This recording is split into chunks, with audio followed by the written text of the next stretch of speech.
जिंदगी 2 बिलियन साल तक सिर्फ सिंगल सेल ही थी। वो बैक्टीरिया से आगे बढ़ नहीं पा रही थी। क्यों? क्योंकि बड़ा बनने के लिए उन्हें एनर्जी चाहिए थी और बैक्टीरिया के पास एनर्जी लिमिटेड थी। वो सिर्फ उतनी एनर्जी बना पा रहे थे जितना जिंदा रहने के लिए काफ़ी थी। ग्रोथ के लिए कुछ नहीं बचता था। लेकिन फिर एवोल्यूशन के इतिहास का सबसे बड़ा एक्सीडेंट हुआ। एक दिन एक बड़े सेल ने एक छोटे बैक्टीरिया को निगल लिया, लेकिन वो छोटा बैक्टीरिया पेट में जाकर ख़त्म नहीं हुआ। वो बड़े सेल के अंदर जिंदा रहा। शुरुआत में शायद लड़ाई हुई, लेकिन फिर दोनों के बीच में एक डील हुई। बड़े सेल ने सिक्योरिटी और रॉ मटेरियल दिया। छोटे बैक्टीरिया ने बदले में जहरीले ऑक्सीजन को यूज़ करके हाई पावर एनर्जी बनाई। ये छोटा सेल बन गया माइटोकॉन्ड्रिया। ये लाइफ का पावर प्लांट था। इसने ऑक्सीजन यूज़ करके इतनी एनर्जी बनाई कि होस्ट के सेल अब बढ़ सकते थे और कॉम्प्लेक्स हो सकते थे। इस एक्स्ट्रा एनर्जी के बिना कॉम्प्लेक्स लाइफ नामुमकिन थी। जैसे आपका मोबाइल बिना बैटरी के चल नहीं सकता, वैसे ही हम बिना माइटोकॉन्ड्रिया के बन नहीं सकते। आज भी इस वक्त जब आप ये वीडियो देख रहे हैं, आपके शरीर के लगभग हर सेल में वही बैक्टीरिया बैठा है।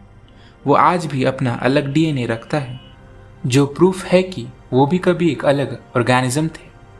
लेकिन ऑक्सीजन ने ना सिर्फ अंदर से ताकत दी, उसने बाहर से सुरक्षा भी दी। हवा में ऑक्सीजन जमा होकर ओजोन लेयर बन गया। इसने सूरज की जानलेवा यूवी रेज को रोकना शुरू किया। अगर ये ना होता तो लाइफ कभी समुंदर से बाहर निकलकर ज़मीन पर चल नहीं पाती। अब हमारे पास एनर्जी थी। अब बारी थी अगले कदम की। एनर्जी मिल गई थी, लेकिन एवोल्यूशन अभी भी स्लो था। क्यों? क्योंकि हर सेल पिछले वाले की फोटोकॉपी था। अगर कोई नई बीमारी आती तो सबको एक साथ ही खत्म कर देती। सबका डीएनए सेम था। तब ही लाइफ ने किया सबसे बड़ा एक्सपेरिमेंट। अब तक सेल्स बस खुद को कॉपी करते थे, लेकिन अब 2 सेल्स मिलकर अपना डीएनए मिक्स करने वाले थे। यह जन्म होने वाला था रिप्रोडक्शन के नए तरीके का।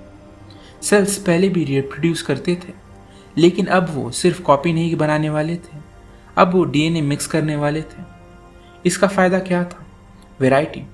जैसे ताश के पत्तों को शफल करने के बाद हर किसी को एक नया हाथ मिलता है, वैसे ही डीएनए मिक्स होने के हर बार एक नया डिज़ाइन बनने वाला था। हर नई जनरेशन पिछले वाली से थोड़ी अलग होती।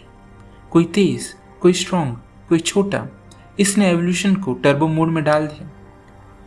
अगर ये डीएनए मिक्सिंग शुरू नहीं होती तो आज भी हम शायद सिर्फ स्लाइम ही होते। अब एनर्जी भी थी और वैरायटी भी, लेकिन अकेले रहने में अभी भी खतरा था। समुंदर में नए शिकारी घूम रहे थे। सोचिए, अगर आप अकेले सेल हैं और कोई आपको खा ले तो गेम ओवर। लेकिन अगर आप 100 सेल्स का ग्रुप है और 10 को भी खा लिया जाए तो तब भी 90 बचेंगे। इसलिए सेल्स ने कॉपरेशन शुरू की। पहली बार सेल्स ने इंडिविजुअल सर्वाइवल को छोड़कर कलेक्टिव सर्वाइवल चुना। लेकिन ये भीड़ नहीं थी, ये एक स्पेसिफिकेशन थी। कुछ सेल्स ने प्रोटेक्शन का रोल चुना, कुछ ने डाइजेशन का, और कुछ ने एनवायरनमेंट से आने वाले खतरों को सेंस करना शुरू किया। ये स्पेसिफिकेशन था जिसने पहले मल्टीसेलुलर ऑर्गेनिज्म को जन्म दिया।